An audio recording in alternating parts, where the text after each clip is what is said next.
પણ હવે શું થશે હું તમને કહું. હવેની આખી જે આગળની પ્રોસેસ છે શું થશે હું તમને કહું. થોડા દિવસ સુધી આ મુદ્દો ચાલશે, બધા લોકો આના વિશે વાત કરશે. જેમ જેમ લોકસભાની ચૂંટણીના પરિણામો આવતા જશે એમ મુદ્દો બદલાતો જશે.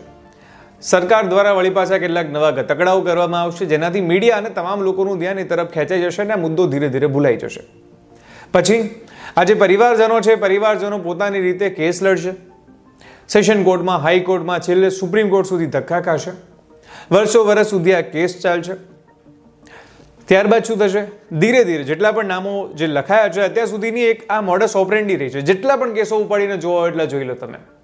પછી તમે મોરબીનો હત્યાકાંડ જોઈ લો, કોઈ પણ લઈ લો તમે, દરેકની એક મોડસ ઓપરેન્ડી રહી છે કે હાલ 6 છે તો એમાંથી પહેલા 2 લોકોને સાઈડમાં કરી એમને જામીન અપાવવામાં આવશે, વળી બીજા 2ને અપાવવામાં આવશે, છેલ્લે 1 કે 2 રહેશે ને વળી પાછા એમને થોડાક સમય પછી એમને જામીન અપાવવાના પ્રયાસો ચાલુ થઈ જશે. ધીરે ધીરે અમુક કહેવાતા સમાજના હિતેચ્છુઓ આવશે, એક પછી એક ગુનેગારોને ડિફેન્ડ કરવાનું શરૂ કરશે. કાં તો ધર્મના નામે કરશે, કાં તો જાતિના નામે કરશે.